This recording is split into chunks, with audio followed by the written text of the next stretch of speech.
BJP के नए अध्यक्ष के आते ही 2029 का काम सेट हो गया क्या?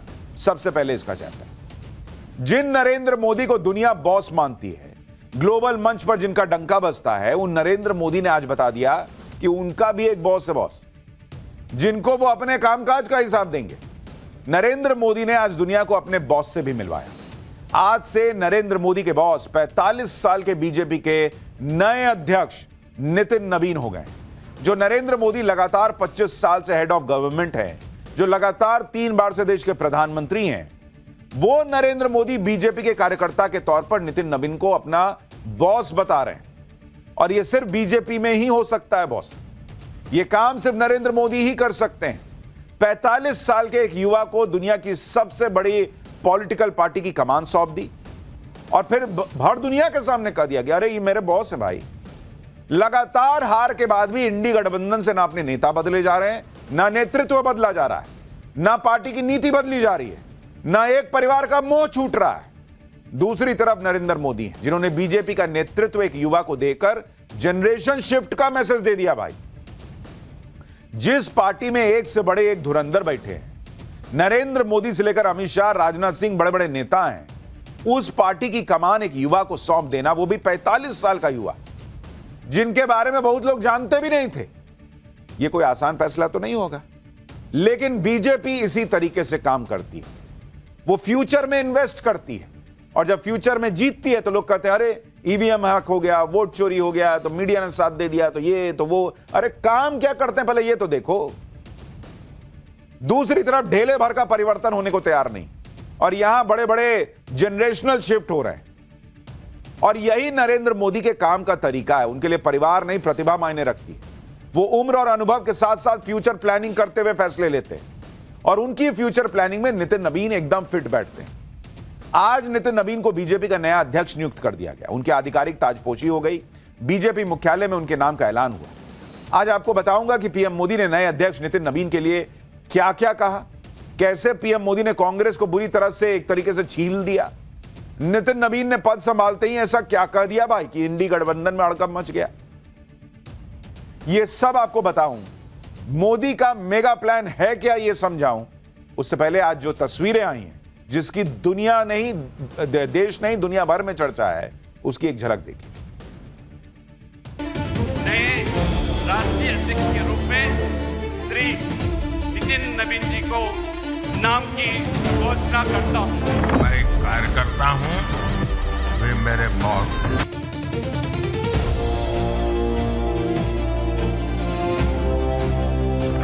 नए अध्यक्ष जी को मेरे काम का हिसाब दे रहा था। पार्टी का जन्म किसी परिवार ने किया। पार्टी में लगातार एक के बाद एक उनके परिवार के ही अध्यक्ष होते हैं। पार्टी की पूरी निर्णय प्रक्रिया उस परिवार के हाथ में होती है।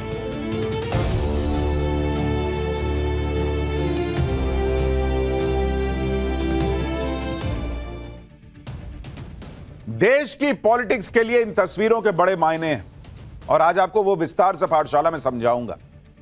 क्योंकि बीजेपी वो पार्टी हो गई है जो चुनाव हारने के मूड में नहीं थी, क्योंकि वो उस मोड में रहती है जहां वो लगातार पब्लिक से कनेक्ट करे, काम करे, मेहनत करे, फ्यूचर की प्लानिंग करे। और उसी का एक बड़ा नतीजा यह भी है, नितिन नवीन बीजेपी के नए अध्यक्ष, बिहार से बीजेपी के पहले अध्यक्ष हैं। पूर्वी भारत के एक युवा को कमान देकर पीएम मोदी ने बड़ा संदेश दिया। हालांकि कुछ लोगों के मन में यह सवाल जरूर होगा कि बीजेपी में तो कई अनुभवी नेता हैं, ऐसे में वो युवा नेता के अंडर में कैसे काम करेंगे भाई? वो कैसे अपने से युवा अध्यक्ष से ऑर्डर लेंगे बॉस? लेकिन आज पीएम मोदी ने सारे डाउट दूर कर दिए। पीएम मोदी ने बीजेपी के सारे नेताओं को सीधा मैसेज दे दिया कि अगर मैं प्रधानमंत्री होकर भी बॉस मान रहा हूं तो तुमको मानना पड़ेगा। बीजेपी के कार्यकर्ता के तौर पर नितिन नवीन अगर पीएम के बॉस हैं, वो कह रहे हैं नरेंद्र मोदी की मैं कार्यकर्ता ना हूं जी पार्टी का, तो ये मेरे बॉस ना हुए। तो जब उनके बॉस है तो फिर बाकियों के क्या? बाकी के भी बॉस। नरेंद्र मोदी ने कहा कि वो अपने नए अध्यक्ष को अपने काम का हिसाब दे रहे हैं। सुनिए पीएम मोदी का वो बयान जो आज सबसे ज्यादा चर्चा में। भाजपा एक ऐसी पार्टी है जहां लोगों को लगता होगा कि नरेंद्र मोदी देश के प्रधानमंत्री है, तीसरी बार प्रधानमंत्री बने, 50 साल की छोटी आयु में मुख्यमंत्री बन गए, 25 साल से लगातार हेड ऑफ द गवर्नमेंट रहे हैं। ये सब अपनी जगह पे हैं, लेकिन इन सब से भी बड़ी चीज मेरे जीवन में है, मैं भारतीय जनता पार्टी का कार्यकर्ता हूं। ये सबसे बड़ा गर्व है। और जब बात पार्टी के विषयों को आती है, तब माननीय नितिन नवीन जी, मैं एक कार्यकर्ता हूं, वे मेरे बॉस हैं। मैं भी एक कार्यकर्ता के तौर पर मैं पहले नए अध्यक्ष जी को मेरे काम का हिसाब दे रहा था। मैंने हिसाब दिया, अब वो मेरा सीआर लिखेंगे, लेकिन अब मेरे आगे के काम के लिए मैं उनके मार्गदर्शन की प्रतीक्षा कर रहा हूं। मैं उनको सुनने के लिए बहुत ही उत्सुक हूं। आप नरेंद्र मोदी की प्लानिंग देखिए बॉस। चूंकि नरेंद्र मोदी ने अपने जीवन में यह देखा है कि कैसे वो गुजरात से बाहर थे और एक मौका मिला तो उन्होंने साबित करके दिखाया और पीएम की कुर्सी तक पहुंचे, तो मौका मिलने की बात होती है, लेकिन उसमें पीछे से बैकअप होना बड़ा जरूरी होता है। नरेंद्र मोदी को क्लियर है, इतनी बड़ी पार्टी है, इतने सीनियर लोग हैं, हर आदमी सोचता होगा कि अगला अध्यक्ष मैं ही बनूंगा क्या। उसमें अगर 45 साल के अगर किसी व्यक्ति को अध्यक्ष बनाया है तो उसको 10 दिक्कतें आ सकती हैं। कोई सोचेगा अरे इस छोटा है मेरे से उम्र में, मैं क्यों सुनूं, अनुभव में कम है, मैं क्यों सुनूं, बहुत सारी बातें होंगी। नरेंद्र मोदी ने 2 लाइनें बड़ी इंपॉर्टेंट कही, मेरे बॉस हैं, क्लियर हो गया कि सबको बॉस मानना है, और मैं अपना रिपोर्ट कार्ड उनको दे चुका हूं और वो मुझे जो निर्देश देंगे उसकी प्रतीक्षा कर रहा हूं, मतलब मैं भी उनसे आदेश लूंगा। ये मोदी ने एक लाइन में क्लियर कर दिया, यानी फुल सपोर्ट। अब पार्टी में कौन बोल सकता है बॉस? जब प्रधानमंत्री कह रहे हैं कि वो मेरे बॉस हैं, मैं उनसे ऑर्डर लूंगा, तो फिर क्या एज है, कितना अनुभव है, सब खत्म। फिर पार्टी के अध्यक्ष हैं तो हैं, और जी कह के भी बोल रहे हैं। आज बीजेपी मुख्यालय में बीजेपी शासित राज्यों के सीएम, डिप्टी सीएम, सांसद, भाई सब बड़े बड़े दिग्गज आए हुए थे। उनके सामने पीएम मोदी ने बता दिया कि नितिन नवीन मेरे बॉस हैं। सबको एक साथ मैसेज चला गया, और नितिन नवीन को भी मैसेज चला गया कि भाई फुल सपोर्ट है, काम कीजिए, आप पार्टी को आगे ले जाइए। ऐसा नहीं है कि पीएम मोदी ने सिर्फ भाषण में बोलने के लिए कह दिया, बल्कि जब नितिन नवीन बीजेपी दफ्तर में अपनी कुर्सी संभालने गए तो भाई पीएम मोदी ने उनके लिए कुर्सी खींच के उनको बोला कि आइए बैठिए। नितिन नवीन कुर्सी पर बैठे, कुछ पेपर साइन किए। इस दौरान पीएम मोदी समेत बीजेपी के सभी दिग्गज नेता पीछे खड़े रहे। कोई सीनियरिटी नहीं, अध्यक्ष हैं तो अध्यक्ष हैं, बाकी कार्यकर्ता हैं। इन तस्वीरों को देखकर लोग बीजेपी और कांग्रेस के कल्चर को कंपेयर करने लगे, क्योंकि कांग्रेस में तो उल्टा हिसाब चलता है। आप ये तस्वीर देखिए, एक रैली में सोनिया गांधी मंच पे आई तो कांग्रेस अध्यक्ष मल्लिकार्जुन खड़गे अपनी कुर्सी से खड़े हो गए। उसके बाद सोनिया गांधी बैठ गई, राहुल गांधी बैठ गए, लेकिन कांग्रेस अध्यक्ष मंच पर खड़े होकर ताली ही बजाते रह गए और मल्लिकार्जुन खड़गे दोनों की तरफ देखते भी रहे। तो बीजेपी के इस तस्वीर को लोग कंपेयर कर रहे हैं कांग्रेस से, कि वहां नरेंद्र मोदी नए अध्यक्ष के लिए, 45 साल के नए अध्यक्ष के लिए कुर्सी खींच रहे हैं, यहां कितने 80 साल के हैं शायद मेरे ख्याल से, वो कुर्सी से खड़े हो गए कि सोनिया जी और राहुल जी आए। एक और वीडियो आपको दिखाता हूं, पिछले साल का है। उपराष्ट्रपति चुनाव की वोटिंग के दौरान राहुल गांधी किसी और दिशा में जाने लगे। कांग्रेस अध्यक्ष और बाकी नेता उन्हें आवाज लगाते रहे, राहुल जी, लेकिन राहुल जी तो अपनी धुन में थे। ऐसा लग रहा था जैसे राहुल गांधी किसी बात का लोड ही नहीं ले रहे, वो चलते चले गए। कांग्रेस और बीजेपी का कल्चर अब लोगों की चर्चा का विषय बना हुआ है। आप देखिए कि नरेंद्र मोदी के कैसे बीजेपी के अंदर जनरेशनल चेंज वो लेकर आ गए। नए नए नेताओं को सामने ले आए, बीजेपी अध्यक्ष के तौर पर 45 साल के नितिन नवीन को लेकर चले आए, क्योंकि नरेंद्र मोदी को का विजन है कि भाई हमको सत्ता में रहना है, हमको 2047 के लिए काम करना है, तो अध्यक्ष भी तो नया बना दे भाई। देश के बड़े बड़े राजनीतिक दलों में कहीं 45 साल का अध्यक्ष ही नहीं है। और आप सबकी उम्र कंपेयर कर लीजिए भाई, कांग्रेस के अध्यक्ष मल्लिकार्जुन खड़गे, मैंने बोला ना 80 के ऊपर, 83 साल के हैं भाई साहब। Sonia Gandhi chairperson of Congress parliamentary party 78 साल की। लालू यादव 77 साल के पार्टी प्रेसिडेंट है आरजेडी के। ममता बनर्जी 71 साल की हैं, टीएमसी की प्रमुख है। चंद्रबाबू नायडू 75 साल के हैं, टीडीपी के प्रमुख हैं। नीतीश कुमार 74 साल के हैं, जेडीयू के कर्ता धर्ता है। एमके स्टालिन 72 साल के हैं, डीएमके के प्रमुख। मायावती 70 साल की हैं, बीएसपी प्रमुख। अरविंद केजरीवाल 57 साल के हैं, आम आदमी पार्टी के मुखिया। और अखिलेश यादव 52 साल के हैं, सपा प्रमुख। यानी बीजेपी के अंदर सबसे कम उम्र के प्रेसिडेंट को मौका दिया गया है। आप यह भी देखिए कि कैसे कांग्रेस की गाड़ी एक ही परिवार के इर्द गिर्द घूमती है। बीजेपी का कल्चर यह है कि वहां लगातार पार्टी प्रमुख बदलते रहते हैं। भाई नितिन नवीन के प्रेसिडेंट बनने से बीजेपी के हर कार्यकर्ता को मैसेज चला गया है कि कल को मेरा नंबर भी आ सकता, तो वो उस उत्साह से ना काम करेगा। कांग्रेस में क्लियर है कि भाई 4-6 लोग ऊपर हैं, उनके अलावा किसका मौका आना है। सपा में क्लियर है कि नहीं आएगा मौका बॉस। अगर पिछले 28 सालों का हाल आप देखेंगे तो आप हैरान रह जाएंगे कि बीजेपी और कांग्रेस में कितना बड़ा अंतर है। बीजेपी के अध्यक्ष 1998 से 2000 कुशाभाऊ ठाकरे, 2000 से 2001 बंगारू लक्ष्मण, और उधर देखिएगा, उधर 98 से 2017 तक सोनिया ही गांधी थी। जनकृष्ण मूर्ति के जनकृष्ण मूर्ति 2001 से 2002, 2002 से 2004 वेंकैया नायडू, उधर देखते रहिएगा नाम, उधर नहीं पढ़ रहा हूं मैं, वो देखते जाइए, वही एक 2-3 नाम दिखेगा आपको।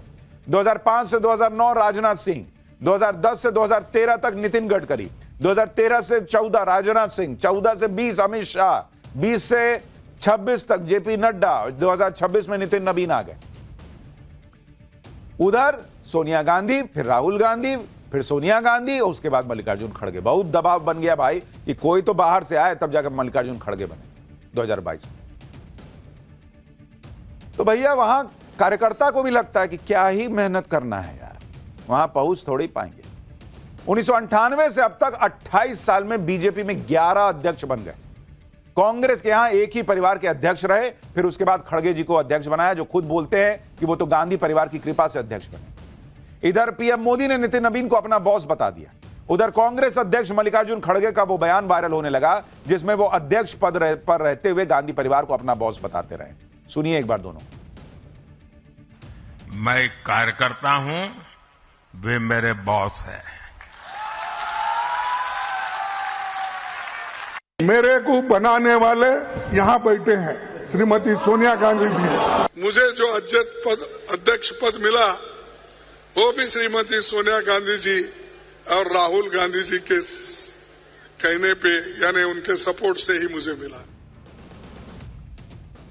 भाई वो फर्क दिख रहा है, लोग चर्चा कर रहे हैं। यहां मोदी अपना बॉस बता रहे हैं नितिन नवीन को, वहां खड़गे कह रहे हैं कि भाई मेरे बॉस तो एक तरीके से यही कह रहे हैं कि सोनिया जी और राहुल जी। बीजेपी और कांग्रेस का यह फर्क, एक तरफ नरेंद्र मोदी 45 साल के अध्यक्ष को बॉस बोलने को तैयार है, वहां 83 साल के व्यक्ति को भी सोनिया गांधी को बॉस बताना पड़ता है। कांग्रेस में बहुत सालों के बाद परिवार के बाहर का जो अध्यक्ष बनाया गया, वो खुद मानता है कि गांधी परिवार की कृपा से अध्यक्ष बना है। सिर्फ कांग्रेस ही नहीं, इंडी गठबंधन में बहुत ऐसी पार्टियां हैं जहां बाहर के किसी अध्यक्ष के बारे में आप सोच नहीं सकते। जैसे अगर आप देखिए, आप इसका अनुभव देखिए, फिर आपको बीजेपी का प्लान बताता हूं, पार्टी और कितने साल से अध्यक्ष, ये भी आप देखिए। जैसे है आरजेडी, उसमें लालू यादव, भाई वो 1997 से अध्यक्ष हैं। 1997 से अब तक 2026 आ गया, लालू यादव ही आरजेडी के अध्यक्ष है। इसी तरीके से आप समाजवादी पार्टी को देखिए, इसमें मुलायम सिंह 1992 से रहे अध्यक्ष, 1992 से लेकर 1992 में पार्टी बनाई और 2017 तक वही अध्यक्ष रहे, और वो हटे तो अखिलेश यादव आ गए। भाई परिवार के बाहर किसी के लिए जगह ही नहीं है। अखिलेश यादव आए तो वो 2017 से अभी तक बने हुए हैं, अब तक। तो ये तो इन पार्टियों का हाल है। टीएमसी, आप देखिए ममता बनर्जी अध्यक्ष हैं। ममता बनर्जी ये 1998 से अध्यक्ष हैं बॉस, जब से पार्टी बनी हुई। डीएमके एमके स्टालिन 2018 से पार्टी प्रेसिडेंट है। उनसे पहले उनके पिताजी एम करुणानिधि वो 50 साल पार्टी के अध्यक्ष रहे। आम आदमी पार्टी अरविंद केजरीवाल 2012 से पार्टी के नेशनल कन्वीनर हैं। इन पार्टियों में सालों से यही चला आ रहा है, और यही वजह है कि आज पीएम मोदी ने इंडी गठबंधन की तगड़ी क्लास लगाई। कहा कि देश के लिए परिवारवाद इतना बड़ा अभिशाप बन गया है कि क्या ही कहा जाए। देश के लिए परिवारवाद बहुत बड़ा अभिशाप है। और जब मैं परिवारवाद की बात करता हूं तो अरबन नक्सल मैदान में आ जाते हैं। वो मुझे कहते हैं फलाने के बेटा, डिकना का बेटा, वो बात को डाइवर्ट करते हैं।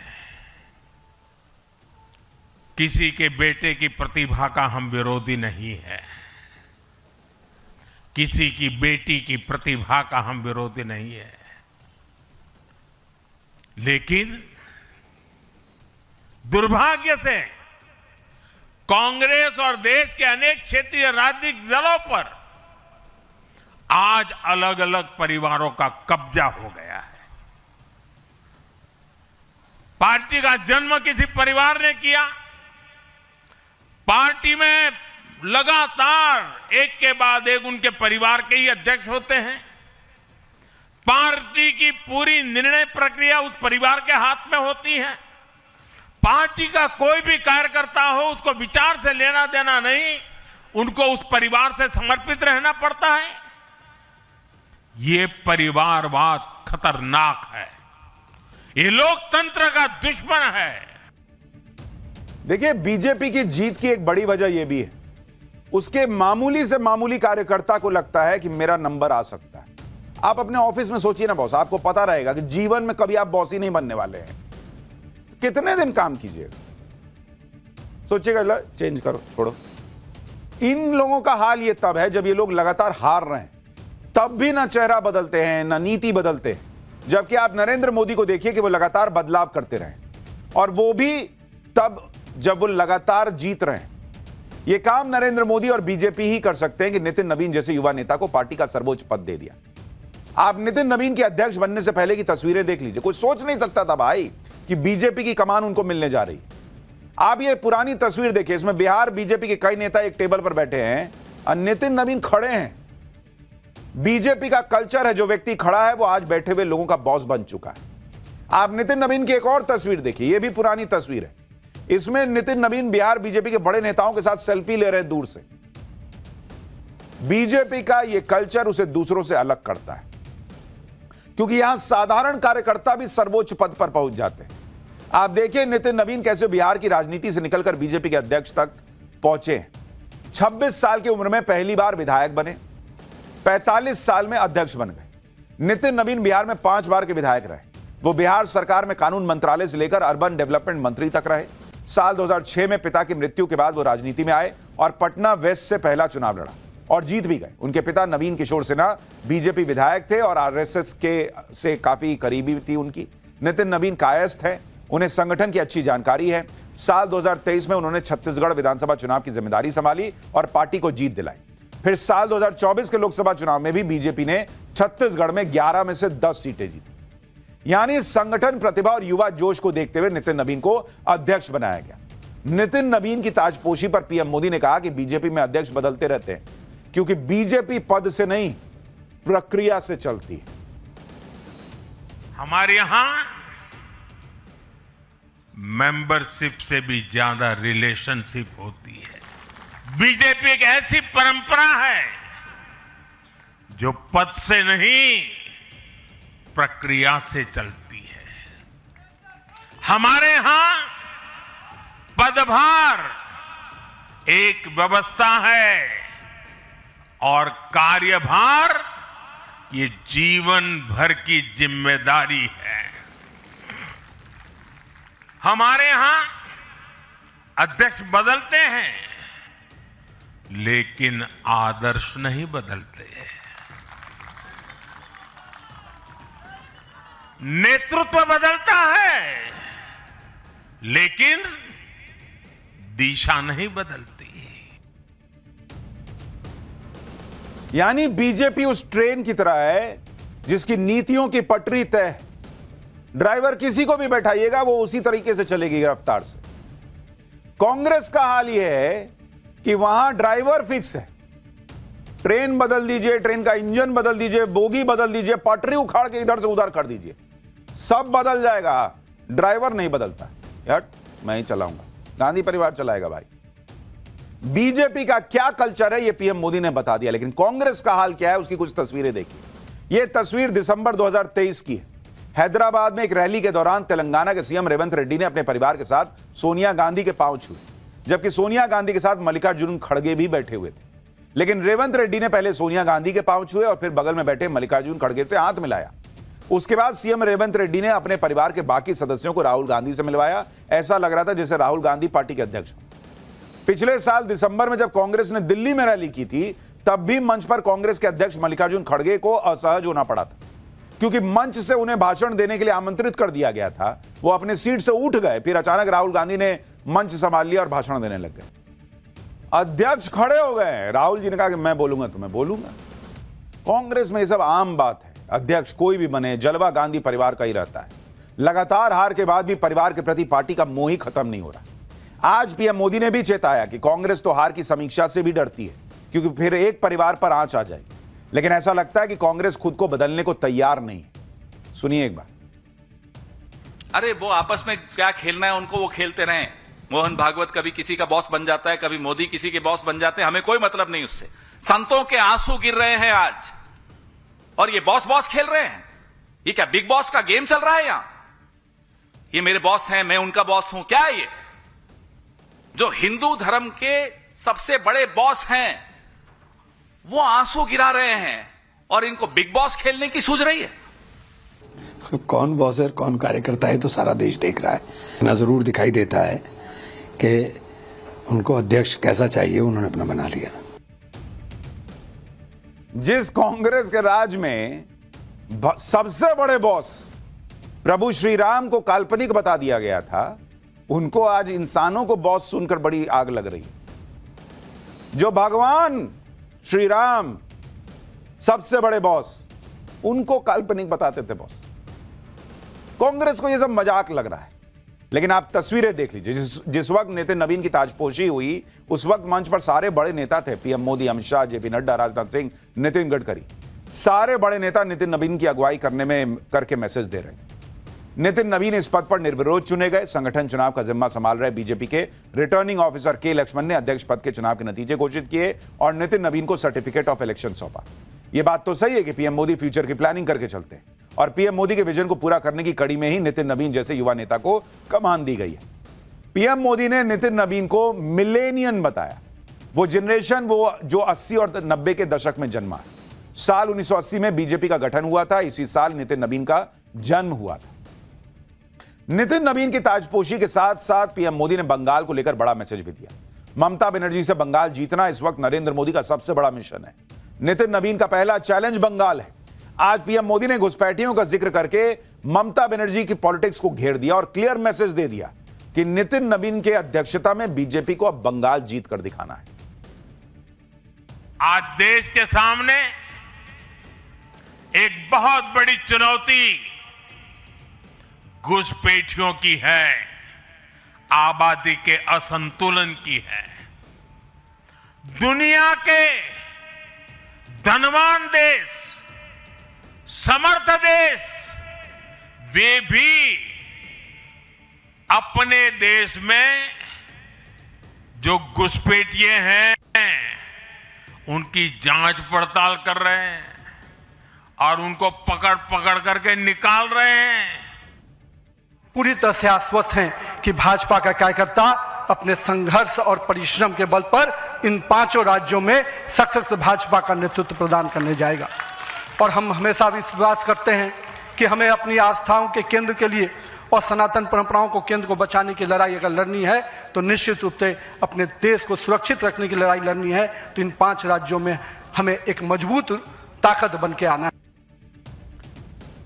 यानी नरेंद्र मोदी से लेकर बीजेपी के नए अध्यक्ष ने क्लियर कर दिया कि आने वाले 5 राज्यों के चुनाव उनके लिए इंपॉर्टेंट हैं, वहां जीत दर्ज करनी है।